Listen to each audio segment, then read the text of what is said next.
Hey people, it's Warren here again with Copeland Small Engine Repair. Welcome back to my channel. Today we're going to be talking about handheld equipment and why they will leak fuel when you're not using them.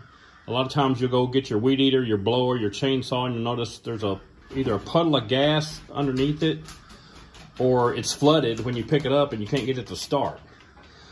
And I'm going to tell you why that's happening. The little gas tanks on anything handheld, they have a vent. This one's in the cap, but they have a vent to let air get into the tank.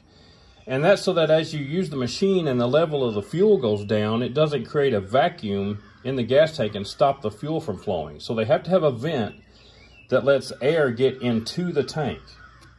But none of this equipment has a vent to let pressure get out of the tank. And when your equipment's just sitting, the temperature outside or wherever this equipment is causes the gasoline in the tank, it causes pressure to build up in the tank.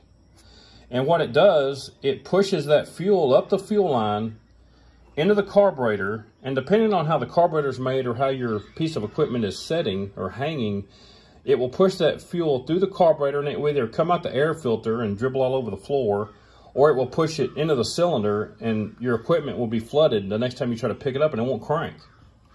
And a lot of times, even a brand new carburetor, the pressure will push that fuel past the check valves, the needle and seat, whatever's in the carburetor, and still push it through a brand new carburetor.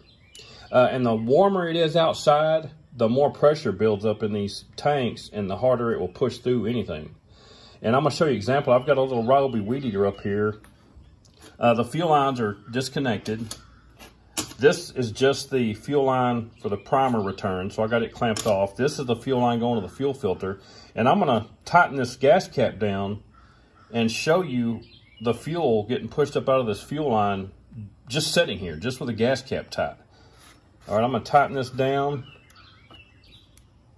Now you just say your weed eater sitting in your garage or hanging on the wall.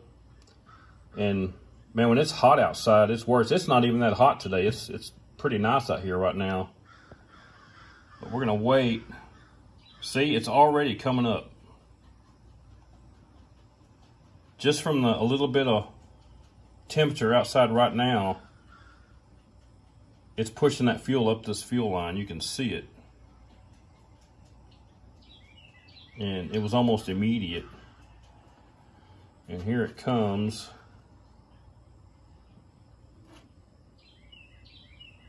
There it is.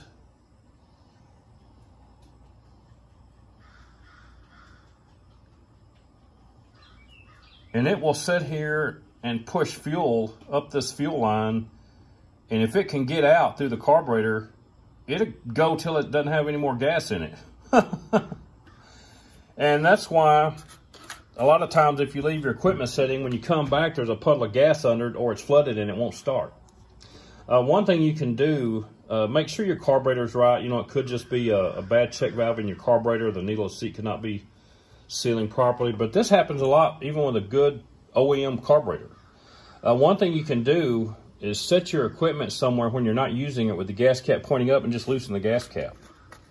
That will prevent pressure from building up in here, forcing gas through the carburetor to leak or flood the engine. Then when you come back to use your piece of equipment, you just tighten the gas cap down, go use your equipment, do whatever you need to do. Then when you put it up again, just loosen the gas cap. But this is just a result of the temperature outside and the fact that these tanks do not vent pressure to the outside. They only let air into the tank. And I just tightened it down again. Let's see.